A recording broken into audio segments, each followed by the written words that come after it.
Hello and welcome to Cinema Unveiled. तो इस कहानी की शुरुआत में हम एक आदमी को देखते हैं जो शिकारी था। अपने बेटे के साथ जानवरों को पकड़ने के लिए ट्रैप्स लगा रहा था, जो एक किस्म का जाल होता है किसी को भी उसने फंसाने के लिए। साथ ही जो पुराने ट्रैप्स में जानवर फंसे थे उन्हें भी वो निकाल रहा था। इनके साथ यहाँ इनका डॉग भी था। और वो आदमी रेडियो के जरिए अपनी वाइफ से बात करता है जिसका नाम एन था। वो उसे टाउन जाकर कुछ जरूरी सामान लाने को कहता है। अब ये 3 लोग थे इस फैमिली में जो शहर से दूर यहाँ जंगल में रहते थे। इनका गुजारा जानवरों की खाल को बेच कर होता था जिन्हें ये अपने ट्रैप्स में पकड़ा करते थे। उनका गोश्त पकाकर ये खा लेते थे और खाल को बेच दिया करते थे। अब इनके पास पैसे कमाने का ये इकलौता ही जरिया था क्योंकि शिकार के अलावा इन्हें और कुछ नहीं आता। तो इस वजह से एन का हस्बैंड अपने बेटे को भी ये काम सिखा रहा था, मगर वो अभी इस काम में इतनी माहिर नहीं थी। वो बाप बेटे ट्रैप्स को चेक कर ही रहे थे कि देखते हैं कि उनके ट्रैप से एक जानवर गायब है। जो देखकर उसके बेटे कहते हैं कि ये काम जरूर उसका हो सकता है। वो वापस आ गया है। वो यहाँ भेड़िए की बात कर रही थी जिससे हम समझ पाते हैं कि ये पहले बार नहीं हुआ, ऐसा पहले भी होता रहता है। उधर एन जानवरों की खाल लेकर एक स्टोर में उन्हें बेचने के लिए जाती है जहाँ वो काफी परेशान नजर आ रही थी क्योंकि खाल की कीमत गिरने की वजह से ना तो उसे सही पैसे मिलते हैं और ना ही खाने के लिए इतना सामान मिलता है। दुकान का मालिक उसकी परेशानी देखकर कहता है कि आम जानवरों की खाल के इतने ही पैसे होते हैं, अगर आपको ज्यादा पैसे चाहिए तो आपको भेड़िए की खाल लानी होगी। मगर फिर भी एन परेशान ही थी ये सोचकर कि मैं भेड़िए की खाल कहाँ से लाऊं। वो वहाँ पर लगी पोस्टर्स को भी बड़ी गौर से देख रही थी जो किराए के घर के थे और अच्छी जॉब की। उसकी शक्ल देखने से लग रहा था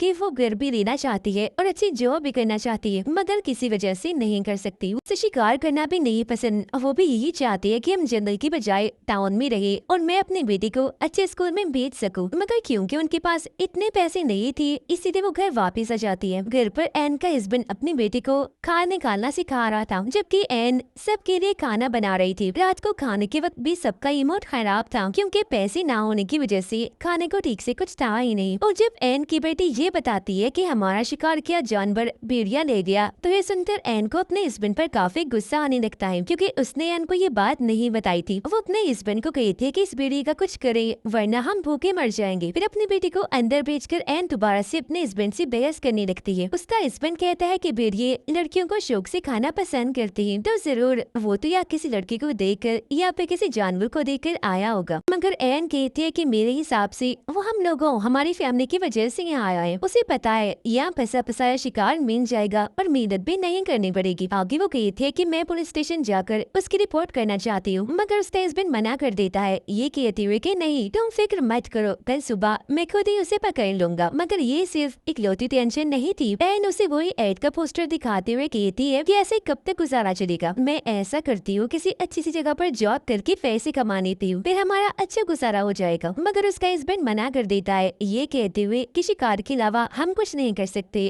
और हमें आता भी कुछ नहीं है। इसके बाद ये दोनों बाहर आ जाते हैं जिसमें भी एन अपने हस्बैंड को समझाने लगती है कि देखो आप अपनी बेटी के लिए कुछ नहीं सोच रहे, ये जिंदगी आपने चुनी है, आपकी वजह से मैंने चुनी है, मगर हमारे बेटे को कोई चॉइस नहीं मिली जिससे वो चुनती। वो जो करना चाहती है उसे करने दीजिए। उसे इस वक्त पढ़ाई की टेंशन होनी चाहिए न कि जानवरों की भेड़िए की। और यहाँ जंगल में कौन इंसान रहते हैं, ये कोई समझदारी तो नहीं। मगर नाक समझाने के बाद भी उसके हस्बैंड को समझ नहीं आती। वो कहता है कि हम रहते हैं ना इधर, ऐसे ही हमारी आगे आने वाली नस्ल भी रहेगी, मतलब कुछ भी हो जाए उनका ये जंगल नहीं छूटेगा। फिर अगली सुबह जब वो भेड़िए के शिकार पर जा रहा था तो अपने बेटे की जिद करने पर वो उसे भी साथ ले जाता है, जो बात एन को जरा भी पसंद नहीं आती, जिस वजह से वो अपने हस्बैंड से रेडियो के जरिए बात करती है। वो कहता है कि जैसे मुझे भेड़िए के होने का एहसास हुआ, शिकार की नौबत आई तो मैं इसे वापस भेज दूंगा। जब वो जन आ भी जाती है क्योंकि उसे भेड़िए के पैरों के निशान देख गए थे, वो समझ गया था कि जरूर वो आस पास ही है, इसलिए सारी बात समझाकर वो अपनी बेटी को वापस दे देता है। साथ ही ये भी कहता है कि खुद में रात तक आऊंगा, जिसके बाद उसकी बेटी वापस आने लगती है। हालांकि उसके डैड ने कहा था कि डरना नहीं, घबराना नहीं, मगर जंगल से इतनी खतरनाक आवाजें आ रही थी कि इसकी हालत खराब हो जाती है। उधर एन का भी यही हाल था। नदी से पानी लाते हुए जब वो वापस आ रही थी तो उसे ऐसा लग रहा था जैसे कोई मेरा पीछा कर रहा है, इसीलिए वो भी घबराई हुई हुई थी और बिल्कुल ऐसा ही उसकी बेटी के साथ भी हो रहा था। जिसके बाद एन तो जैसी तैसी घर आ जाती है, मगर उसकी बेटी नहीं आ पाती। वो वहीं पर डर कर बैठ जाती है। एन के हस्बैंड को भी भेड़िया दिख जाता है, इसीलिए वो फौरन उस पर गोली चला देता है, मगर देखने से लग नहीं रहा था कि वो मर गया होगा। गोली की आवाज उसकी बेटी ने भी सुन ली थी, इसीलिए वो हिम्मत करके आगे बढ़ जाती है। गोली मारने के बाद जब एन का हस्बैंड वहाँ चेक करने आता है तो देखता है कि भेड़िया यहाँ नहीं है, जिसका मतलब था कि वो यहाँ से भाग गया। पर वहाँ एक चीज देखकर उसकी हालत खराब हो जाती है और वो चीज थी एक लड़की का कटा हुआ हार, जिसे वो भेड़िया खा रहा था। अब सड़क पार करके जंगल की दूसरी तरफ आकर वो आगे बढ़ने लगता है, जहाँ का नजारा देखकर तो एकदम वो दंग रह जाता है। काफी घबरा दिया था क्योंकि वहाँ लड़कियों की कटी हुई लाशें थी, जिन्हें बड़ी बेरहमी से काट कर एक गोल दायरे की तरह रखा गया था, जो जाहिर है भेड़िए का काम तो नहीं हो सकता। जिससे वो समझ जाता है कि जंगल में भेड़िए के अलावा एक कातिल भी घूम रहा है, जो ये सब कर रहा है, यानी लड़कियों को ऐसे बेरहमी से मार रहा है। जो देखकर वो एकदम घबरा गया था कि अब मेरी फैमिली को भी खतरा है, क्योंकि दो औरतें तो उसके घर में भी मौजूद थी। भेड़िए को तो वो संभाल लेगा, मगर इस खतरनाक कातिल से निपटना आसान नहीं होगा। देर रात वो चुपचाप बैठा इसी बारे में ही सोच रहा था। उसकी नींद और भूख तो जैसी उड़ चुकी थी। घर पर उसने कुछ भी नहीं बताया ताकि उसकी फैमिली डर न जाए, और अब वो खुद ही कुछ करेगा अपनी फैमिली की हिफाजत करने के लिए। अगले दिन जब इनकी आँख खुलती है तो उसका हस्बैंड गायब था, क्योंकि वो दोबारा उसी जगह पर पहुंच गया था जहाँ उसने लड़कियों की लाशें देखी थी। उसने दरअसल एन को बता दिया होता है कि भेड़िए को ढूंढने के लिए अगर मुझे पूरी रात भी रुकना पड़े तो मैं रुकूंगा, तो मेरी फिक्र मत करना। पर असल में ये भेड़िए को नहीं बल्कि ढूंढ रहा था कातिल को। एन और उसकी बेटी जब नदी किनारे थी तो उसकी बेटी देखती है कि यहाँ मेरा डॉग नहीं है, इसीलिए उसे ढूंढने चली जाती है।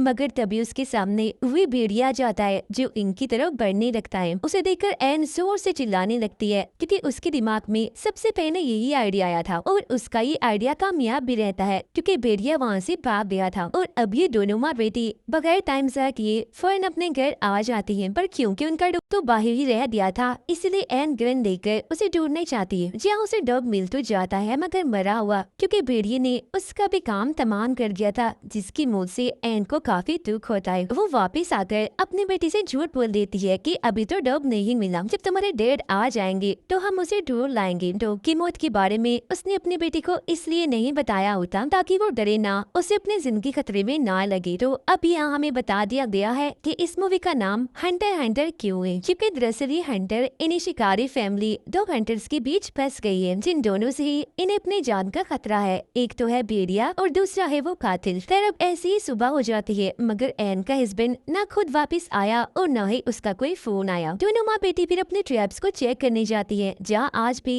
इनका एक शिकार गायब था, और वहाँ एन को एक अंगूठी मिल गई थी, जो देख एकदम वो कांप जाती है, क्योंकि जरूर ये उस लड़की की होगी जिसे भेड़िए ने खाया है। इसलिए वो सीधा चली जाती है पुलिस स्टेशन भेड़िए के खिलाफ रिपोर्ट करने, ताकि उसे पकड़ा जाए। उधर पुलिस ऑफिसर्स के बॉस एक बानो की लाश को लेकर जब पुलिस स्टेशन वापस आ रहे थे तो उन्हें रास्ते में एक खाली गाड़ी देखती है, जिसे पहले तो वो गौर से देखते हैं, मगर उस पर ज्यादा ध्यान न देते हुए वो पुलिस स्टेशन में आ जाते हैं, जहाँ एन पहले से ही मौजूद थी। एन उन्हें सारी बात बता देती है, जिस पर वो कहती है कि कुछ नहीं हो सकता, क्योंकि आपका एरिया हमारे अंडर नहीं आता, साथ ही हम भेड़िए को भी नहीं पकड़ सकते, क्योंकि उसकी कोई गलती है ही नहीं। वो कोई इंसान थोड़ी है, वो जानवर है, उसे कोई समझ नहीं है। वो तो वही कर रहा है जो उसकी आदत है, जो वो हमेशा से ही करता आया है। जंगल में आप रहते हैं, शिकार आप करते हैं, तो 100% गलती आपकी है, न कि भेड़िए की। तो अगर कार्रवाई होगी तो आप लोगों पर होगी, न कि भेड़िए पर। अब मदद तो नहीं मिली, इसलिए एन को थोड़ा बहुत खाना लेकर घर वापस आना पड़ता है। फिर वो अपने डॉग को दफनाकर एक हिरन के बच्चे को मारकर अपने साथ घर ले आती है।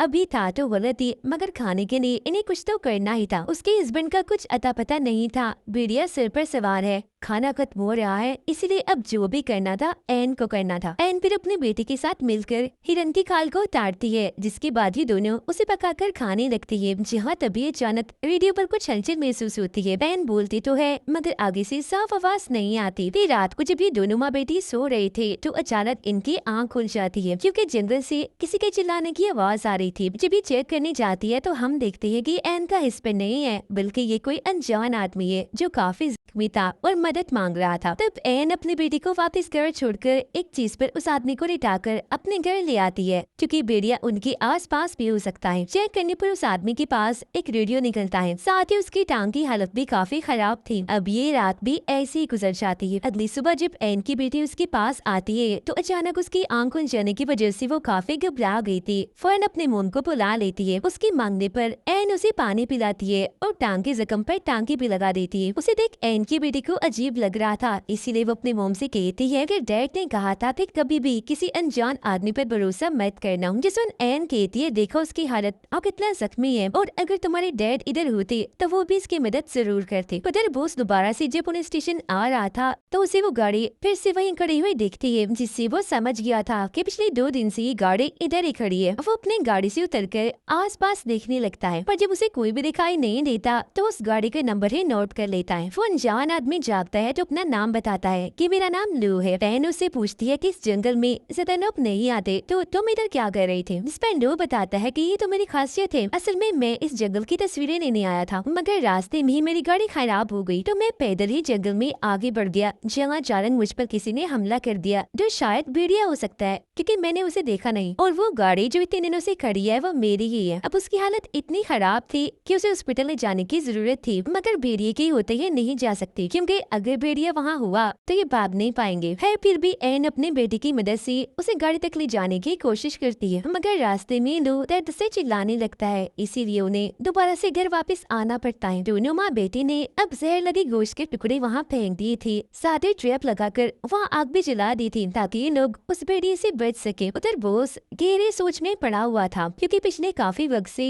लगातार लोग गायब हो रहे हैं, खास तौर पर लड़कियां, जो सिलसिला अभी भी जारी है। अब हालांकि उसकी ड्यूटी खत्म होने में सिर्फ 1 ही घंटा रह गया था, मगर फिर भी वो उस गाड़ी को चेक करने जाता है, जो उसकी सबसे बड़ी गलती थी। वो निशानों का पीछे करती आगे बढ़ ही रहा था कि तभी उसका पैर एक ट्रैप में फंस जाता है। वो उसे छुड़ाने के लिए जैसे थोड़ा हिलता है तो हाथ भी फंस गया था, जिससे जाहिर है ये अभी यहाँ फंस चुका है, कहीं भी नहीं जा सकता। और ये ट्रैप जरूर एन के हस्बैंड ने लगाए होंगे कातिल को पकड़ने के लिए, मगर ये बेचारा इसमें फंस गया। उधर घर लेकर एन पूरी तरह चौकन्ना खड़ी थी, मगर पूरी रात बीत जाने के बाद भी ना तो उसका हस्बैंड वापस आया और ना ही भेड़िया। पुलिस स्टेशन में जब एक ऑफिसर आती है तो वो उसकी वाइफ का वॉइस मैसेज सुनती है, जिसमें वो कह रही थी कि बॉस कल रात घर वापस नहीं आए। अब ये ऑफिसर रेडियो के जरिए उनसे बात करने की कोशिश करती है, मगर वो कोई जवाब नहीं देते, इसलिए अब वो भी उस जगह के लिए निकल जाती है। उधर एन को भी अपने हस्बैंड की फिक्र होने लगी थी, इसीलिए वो नक्शा लेकर अपने हस्बैंड को ढूंढने के लिए निकल जाती है। उसे एक ट्रैप में खरगोश फंसा मिलता है, इसे ना चाहते हुए भी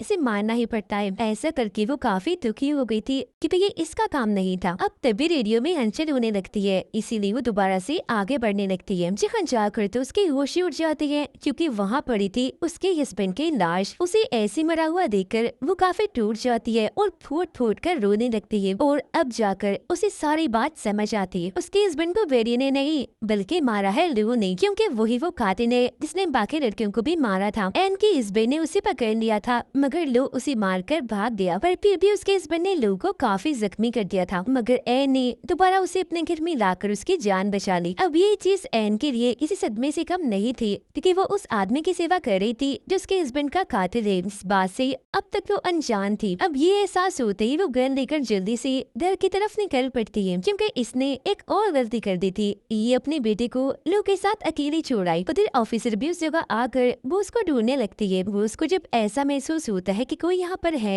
तो वो अपने गन से 2-3 गोलियां चलाता है, जिससे बहुत जल्द ऑफिसर उसे ढूंढ लेती है और उसे ऐसे ट्रैप में फंसा हुआ देखकर फौरन यह मदद बुला लेती है। एन बड़े ध्यान से घर के अंदर जाती है, देखती है कि उसकी बेटी बिल्कुल ठीक है और बड़े आराम से सो रही है, मगर यहाँ वो कातिल नहीं था, क्योंकि वो तो छुपा हुआ था दरवाजे के पीछे। फौरन ही वो एन पर हमला कर देता है, जिस जोर जबरदस्ती में एन की गन से गोली चल जाती है। जो आवाज सुनकर उसकी बेटी की आंख खुल रही थी, वो यहाँ आकर देखती है, मगर कोई फायदा नहीं होता, क्योंकि तब तक एन को उन्होंने मारकर बेहोश कर दिया था। जंगल में पुलिस भी आ गई थी, मगर इससे पहले वो बॉस को ट्रैप से आजाद करते बॉस अपना दम तोड़ देता है। अपनी आंखों उनके निशान दिखते हैं, जो देखकर सारे पुलिस ऑफिसर्स जंगल में आगे बढ़ते हैं। एन को जब होश आती है तो लू उसे ट्रक की चाबी मांगता है, जिस पर वो कहती है कि एक शर्त पर, पहले बताओ कि मेरी बेटी कहाँ है। इस बात का तो वो कोई जवाब नहीं देता, मगर कहता है कि ऐसा कभी भी ना होता अगर तुम्हारा हस्बैंड अपने काम से काम रखता और बीच में ना आता। अपना राज छुपाने पाने के लिए पहले तुम्हारे हस्बैंड को मारा और अब मैं तुम्हें भी मार दूंगा। जिसके बाद वो अपना सारा सामान जलाकर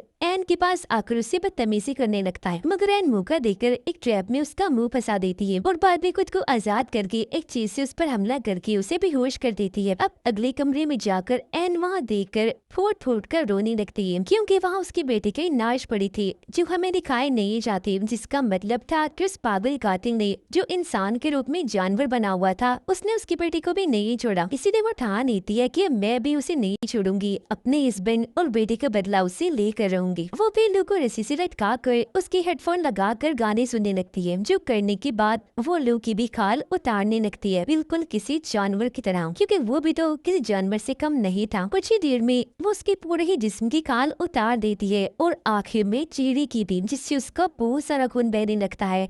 साथ ही वो काफी भयानक भी दिख रहा था। इतने ही देर में पुलिस भी बाहर आ चुकी थी, मगर तब तक एन ने अपना काम कर दिया था। वो उसके चेहरे की जिल्द को अपने साथ बाहर ले आती है, जो देख पुलिस वाले काफी हैरान थे। वो उसके चेहरे की जिल्द को पुलिस वालों के पास फेंक देती है, जो देख उनके होश उड़ जाते हैं। पुलिस अंदर जाकर चेक करती है। जेहालू अभी भी जिंदा था, मगर उसकी हालत बहुत ही खराब थी, इसीलिए कुछ देर ही वो बस जिंदा रहने वाला था। उसे देखने से किसी का भी दिल हिल जाता, इतना भयानक बदसूरत दिख रहा था वो। गाने सुनते सुनते एक जगह पर एन बैठ जाती है और अपनी फैमिली को याद करते ही गाने बंद कर देती है, और इसी के साथ ये फिल्म इधर ही खत्म हो जाती है।